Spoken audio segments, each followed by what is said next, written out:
कहानी की शुरुआत 7 मई सन 1945 से होती है और ये वो दिन था जब दूसरा विश्व युद्ध समाप्त हो चुका है। एडोल्फ हिटलर की मौत के बाद पूरे यूरोप में शांति है, लेकिन इस जंग में 70 लाख से भी ज्यादा लोग मारे जाते हैं, जो मानव इतिहास के किसी भी युद्ध में मारे गए लोगों से कहीं अधिक है।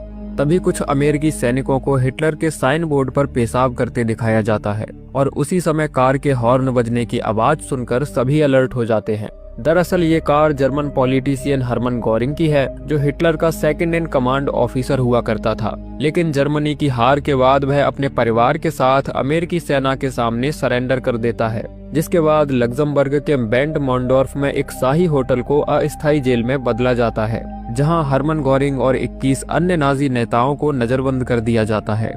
जब ये खबर सुप्रीम कोर्ट के एसोसिएट जस्टिस रॉबर्ट जैक्सन सुनते हैं तो उन्हें एहसास होता है कि युद्ध जीतना काफी नहीं है। अगर इतिहास को दोबारा खुद को दोहराने से रोकना है तो इन लोगों को दुनिया के सामने जवाब देना होगा, ताकि सबको पता चल सके कि इन्होंने क्या किया है।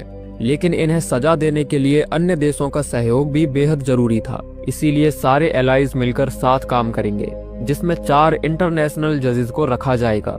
फिर दृश्य बदलता है और हम ट्रेन में सफर कर रहे व्यक्ति मेजर डगलस कैली को देखते हैं, जो कि एक मनोचिकित्सक है और वह अपने सामने बैठी लड़की लीला को कार्ड्स की ट्रिक से इम्प्रेस करने की कोशिश कर रहा था।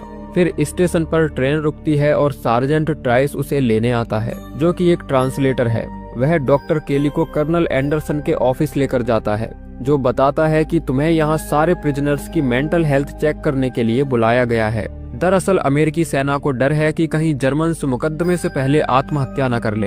अब डॉक्टर केली जाकर हरमन से मिलता है और उसकी हेल्थ के बारे में पूछताछ करता है। हरमन बताता है कि उसे दिल की बीमारी है और कई बार छोटे मोटे हार्ट अटैक भी आए हैं। अब चूंकि हरमन जर्मन भाषा में बात कर रहा था, इसीलिए ट्राइस्ट उसकी बातों को ट्रांसलेट करके डॉक्टर केली को समझाता है। केली उसे सलाह देता है कि अगर तुम्हें अपना हार्ट ठीक करना है तो वेट लॉस करना होगा। केली ये बात भी जानता था कि हरमन एक हाई रैंकिंग ऑफिसर है, उसके साथ डील करना आसान नहीं होगा, इसीलिए वह उससे घुलने मिलने की कोशिश करता है।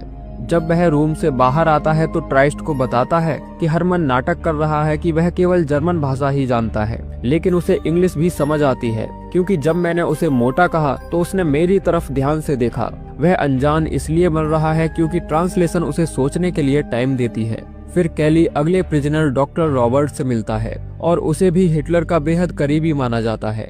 इसने नाजी लेबर प्रोग्राम चलाया और जब उसकी गिरफ्तारी हुई तब वह केवल पायजामे में ही था।